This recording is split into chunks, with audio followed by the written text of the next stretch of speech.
You know, at first glance, mecha and fantasy seem like they would be a weird or grating combination. However, I found that much like peanut butter and chocolate, giant death robots and fireball slinging wizards are a pretty amazing combination.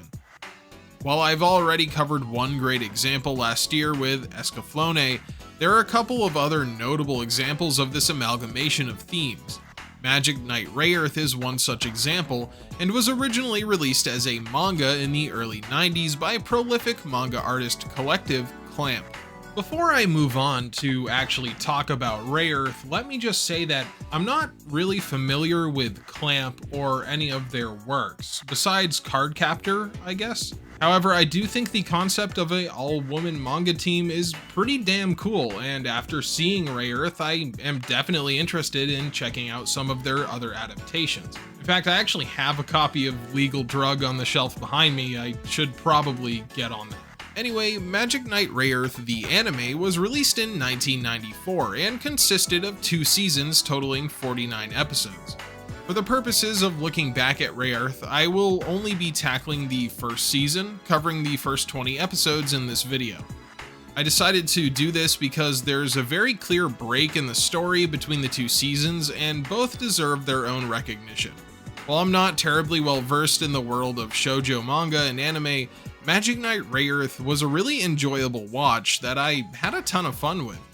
I think a lot of that might come from the fact that I did watch a good amount of season 1 dubbed, and I know some people don't like when I do that, but hear me out. I was in the mood for very cheesy 90s voice acting, and Rayearth delivers on that front in spades. Now I hope you are ready for swords, sorcery, 90s outfits, and mystical mechs, because Magic Knight Rayearth is a melting pot of a bunch of really creative ideas. As always, if you enjoy, please go ahead and threaten to hold the like button's family hostage while you drop a colony specifically on Sydney, Australia. That'll show them.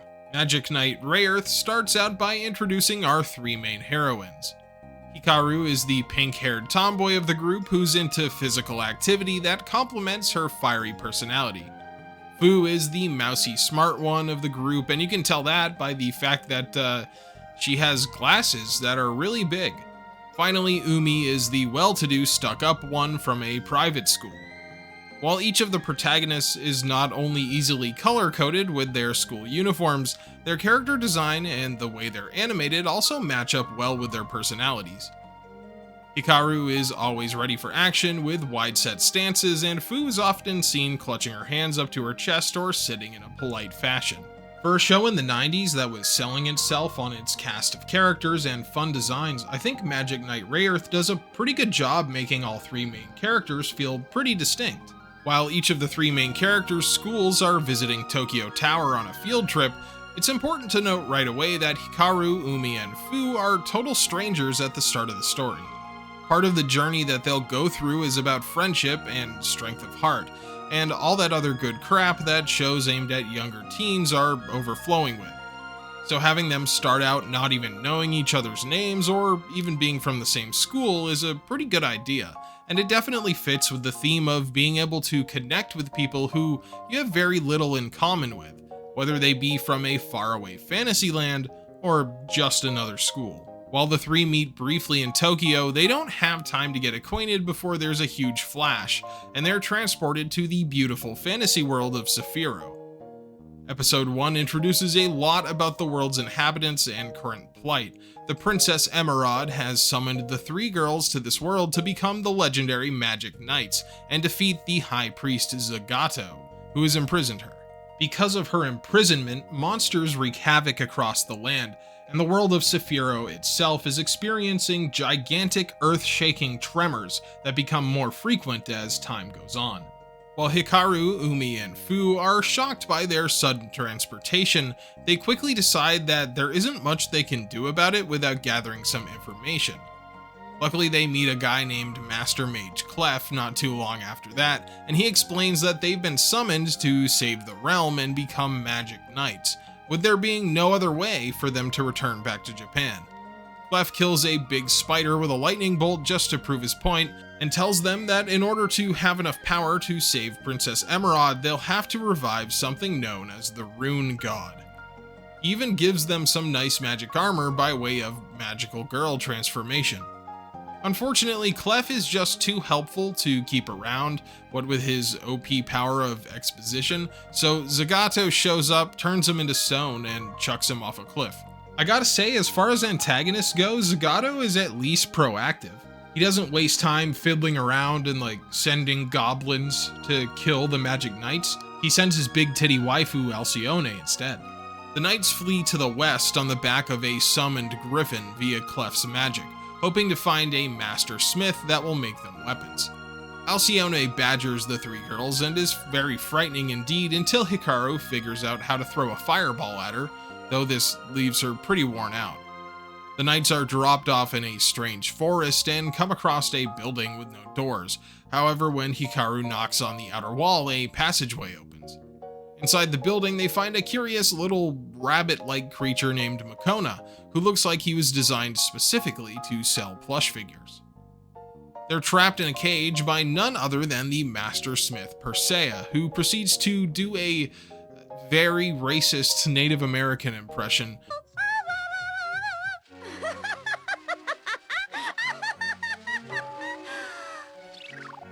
But, you know guys, I think I can fix her.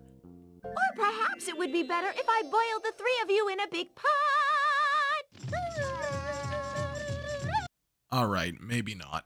The smith realizes that the girls are in fact the magic knights when they tell her that they entered by opening a hole in the wall. But before they get a chance to talk about their weapons, a huge monster busts in. Hikaru tries to kill it with a fireball but is unable to use her magic. Luckily, Persea is just as good with a weapon as she is at pulling stereotypes from another dimension out of her ass, so she decapitates it. Persea resides in a place called the Forest of Silence, and while the knights are within the forest, they are completely unable to use magic. The knights pick some weapons out of Persea's armory and are given a quest to find the Spring of Eterna, which holds a mystical ore called a scudo. This ore can be used to forge special weapons for the knights that are key to reviving the Rune God, so the trio are happy to head out, taking Makona as a guide. Within the forest, the girls follow Makona around to various monster dens until they eventually meet a wandering swordsman named Furio. Furio is a pretty interesting character. Specifically in the anime, he kind of comes off as a shithead most of the time. I mean, I get it. They were trying to make him this dashing rogue character, and you're supposed to be guessing what side he's truly on. But a lot of that characterization comes from the anime-only filler that is spread pretty liberally throughout the first season. So sometimes Furio gives you character development whiplash when he's being a super cool dude one second and a compulsive liar the next. The knights work together with Furio to destroy this evil-looking stone in the center of the forest. During the battle, Furio is almost turned to stone by the orb's magic, but he gives Fu a piece of info that will prove to be incredibly important for the entire series. Sephiroth is the land of the will, and if you believe something hard enough, you can make it true.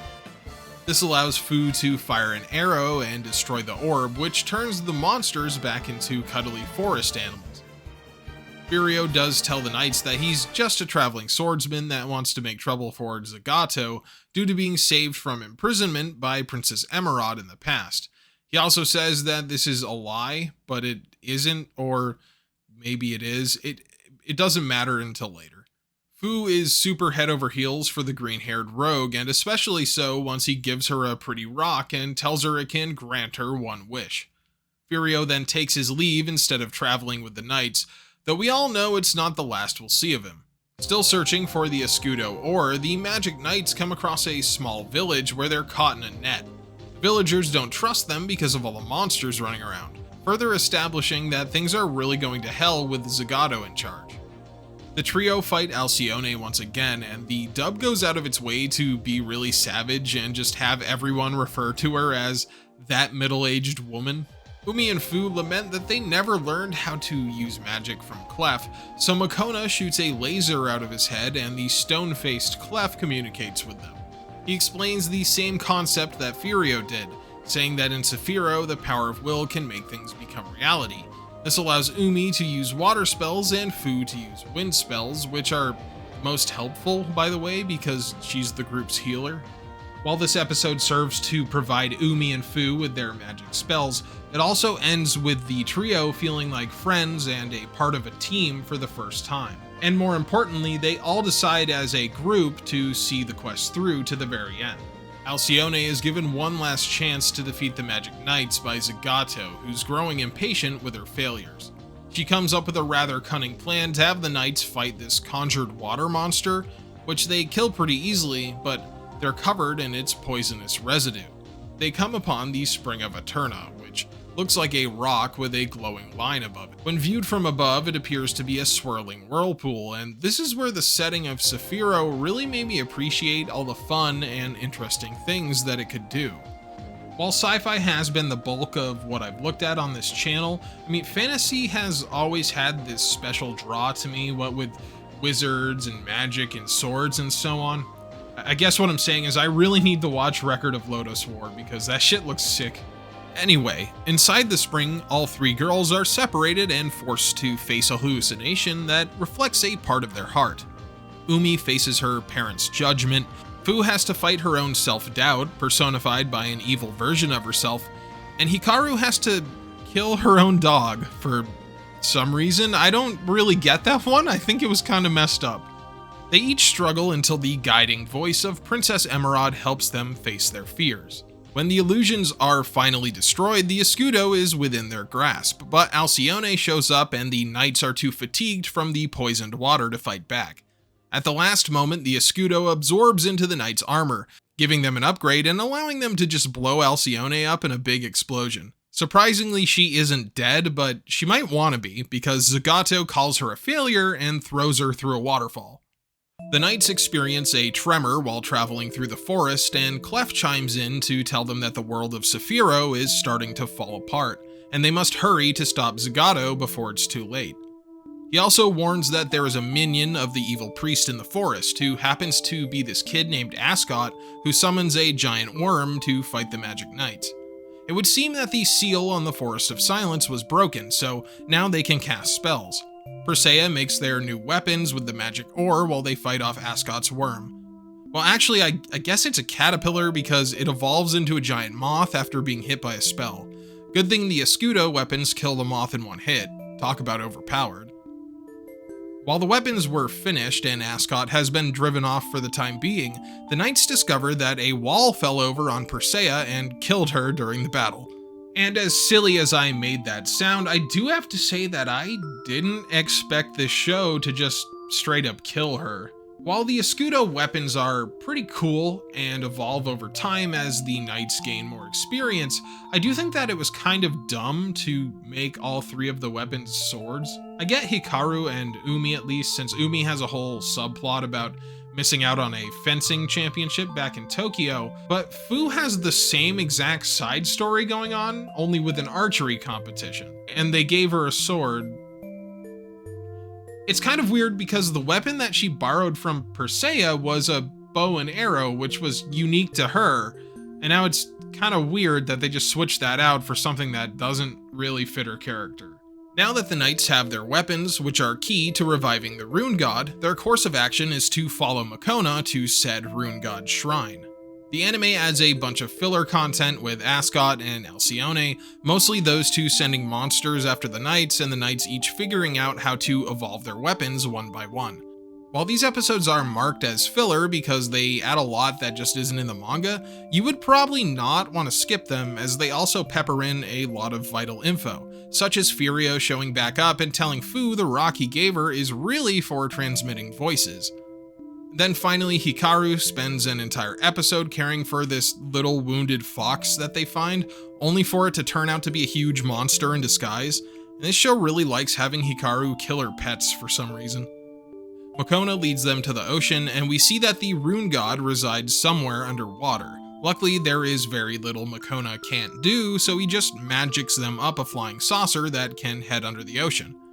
They find a strange shrine on the ocean floor, though only Umi is allowed to go inside.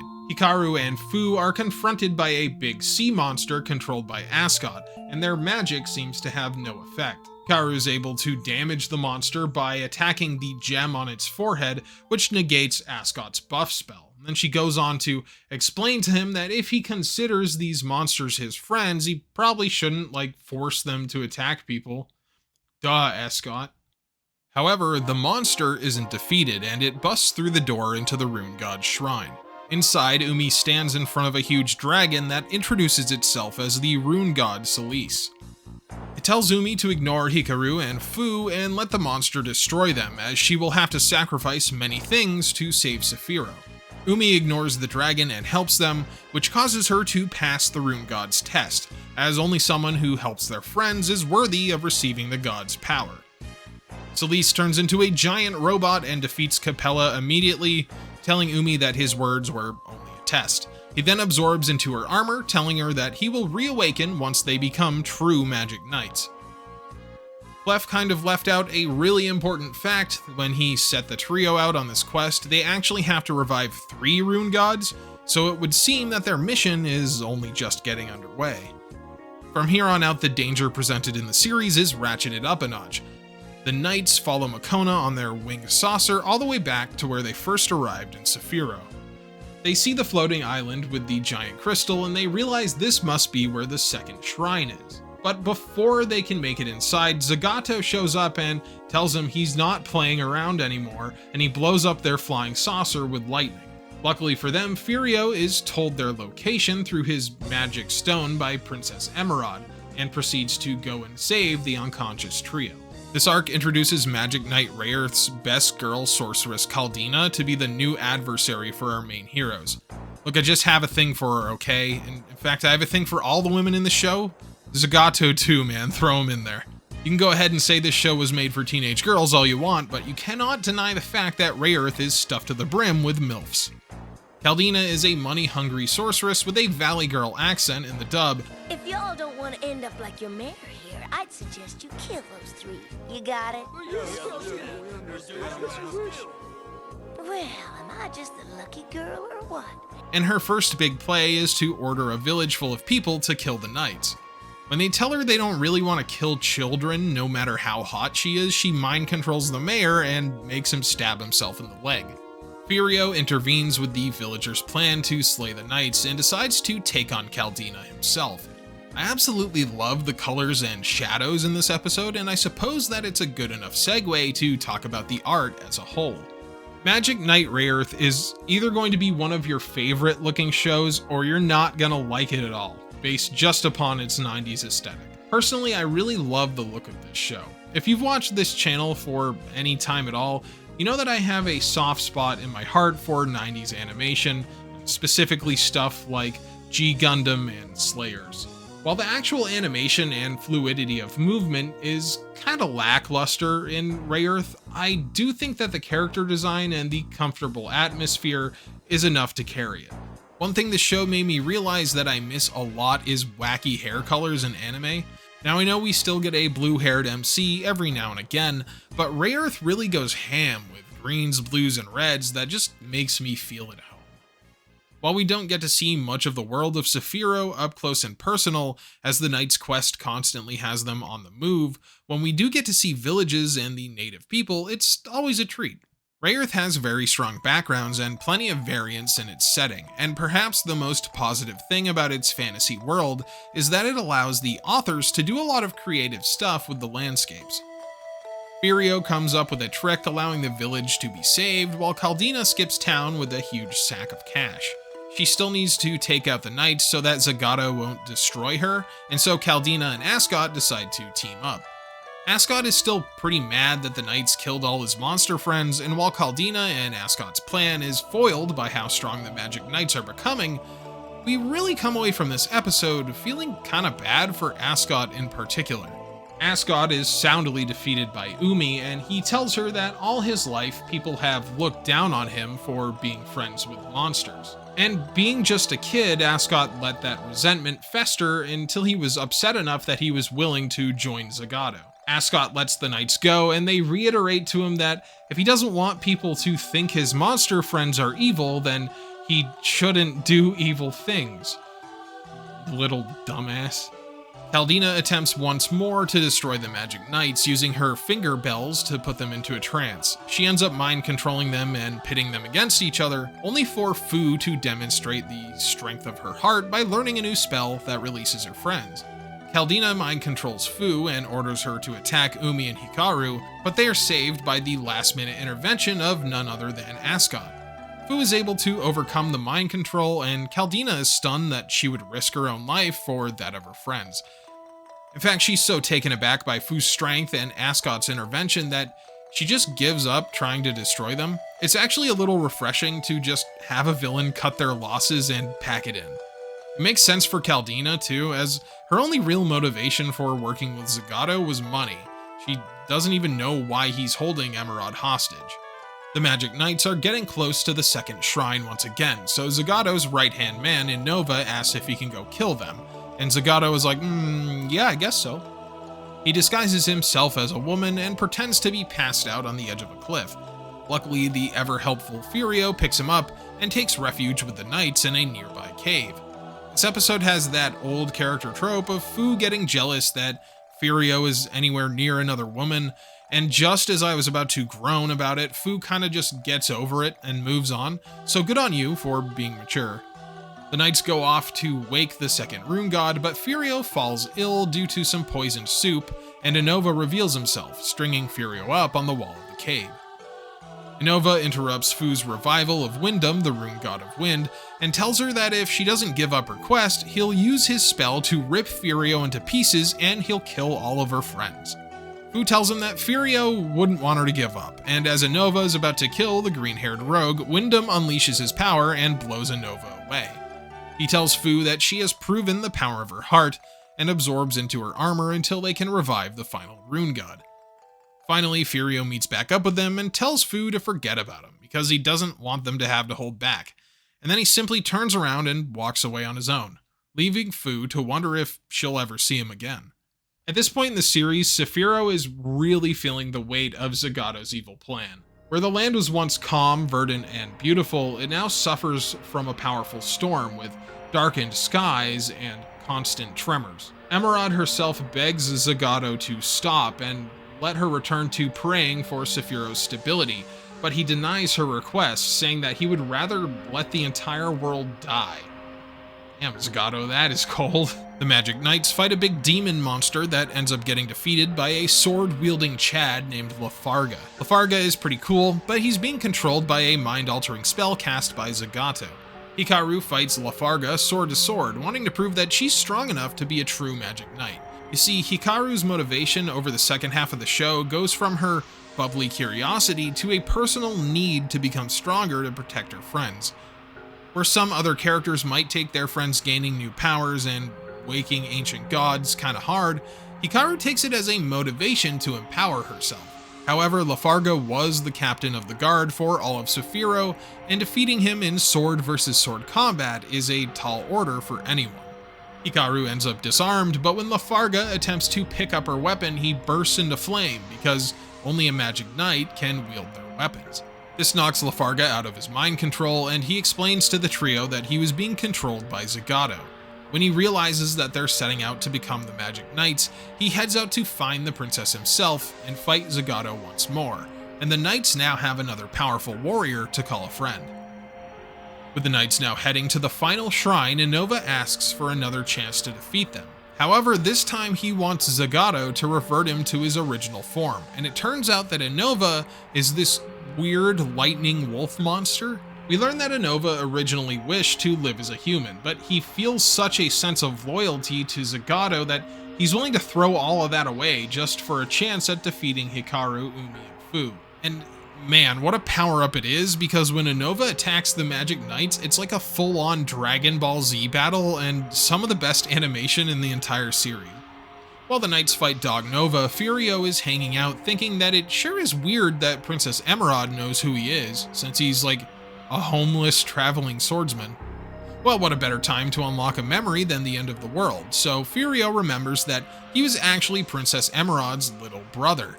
When the princess was selected to become something known as the Pillar of Sephiroth, Furio decided to have her wipe all his memories so that she wouldn't be distracted by him.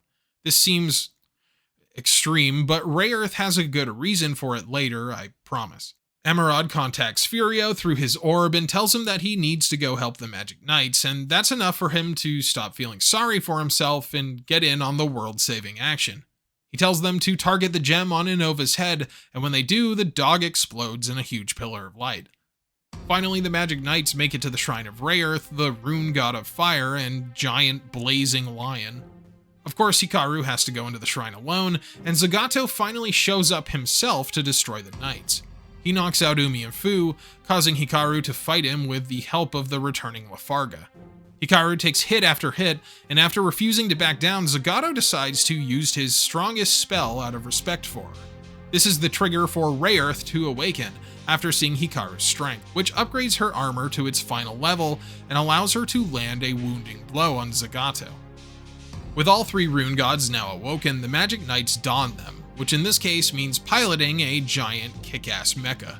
They fly over the crumbling land of Saphiro and head towards the castle hanging in the sky where Zagato holds Princess Emerald captive. Inside, we see that Alcyone is still hanging around and overhears Zagato's true reason for the royal kidnapping. As it would seem, Zagato is in love with the princess, and she feels the same way about him. However, Princess Emerald is the pillar, which means she has to devote her heart completely to praying for the stability and peace of the world of Saphiro. Since Saphiro is the land of the will, a pillar is required to keep the land from literally falling apart. But when Emerald fell in love with her own high priest and started allowing those feelings to creep into her heart, the land started to crumble. Even when Zagato confronts the Magic Knights in his own rune god mecha, the only question that he really asks is why?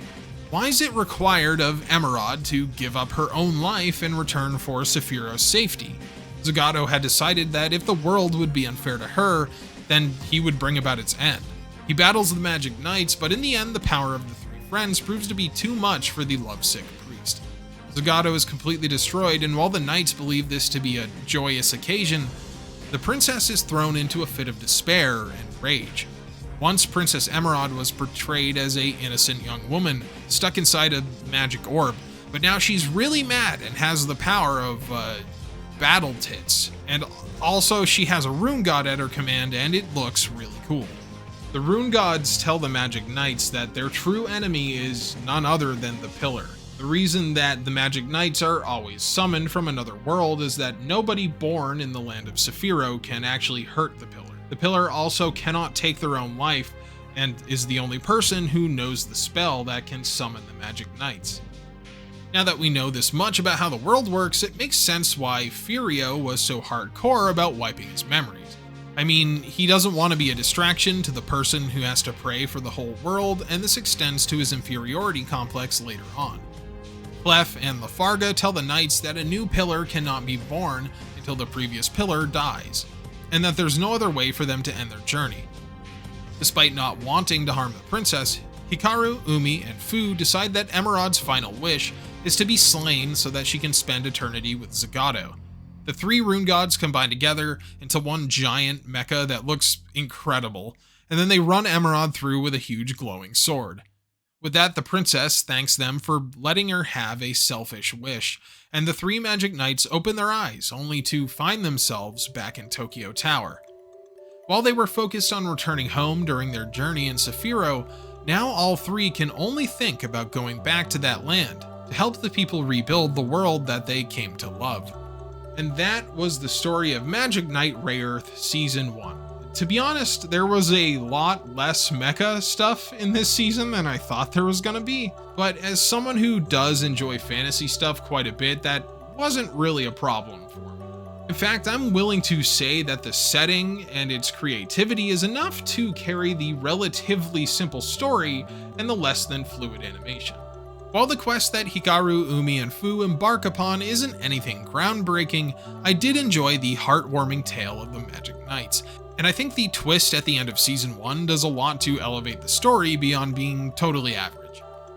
I think the most exciting thing I can say for Season 1 of Magic Knight Rayearth is that I really do not know where you go with this show from here, and with Season 2 being 10 episodes longer than the first, well, I'm interested to see where it goes. Of course, I'm expecting plenty of power of friendship moments, but other than that, I have no idea what's going on. If you like this video, then go ahead and let me know down below, and that's just about all I have for you today. Thank you for watching, and I'll see you again soon.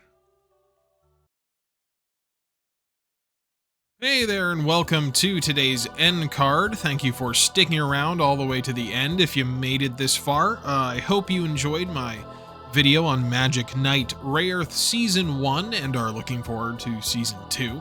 Let me go ahead and thank my channel members as always, aka Batosai, Argent, Griever, Brian Sanchez, D. Mells, Daniel Johnson, Danky Stank, Swanky Mank, Gert, Joe Castellanos, Joe Cavazos, John Lamb, Johnny G, Canto 20, McLean Nugent, Trey Hardy, Video Game Player 75, Yo-Yo Mitch, and Zappa Slave.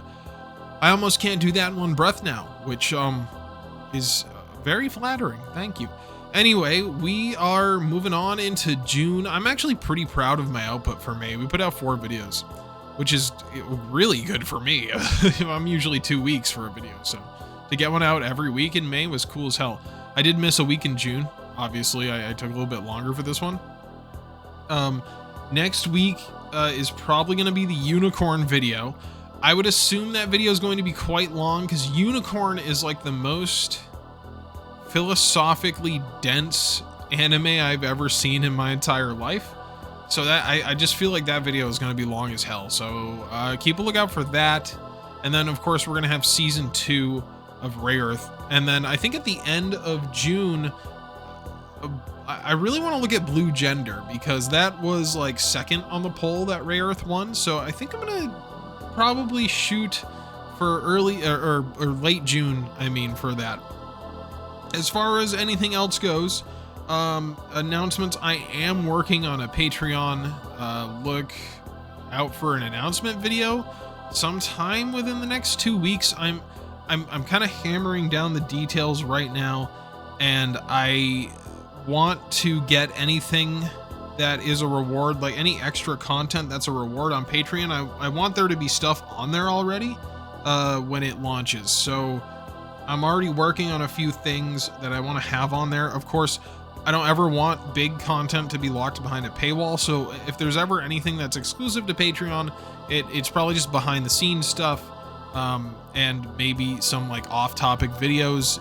Never any sort of retrospective or review will ever be locked behind a paywall. So keep a lookout for that. If you have any ideas on what you'd like to see, please, I'm definitely open to suggestions. But yeah, other than that, we're doing pretty well. The channel is doing really well. We're about to hit 20K, which is amazing. And yeah, I just wanted to say thank you guys. I really appreciate you. And we will see you very, very, very, very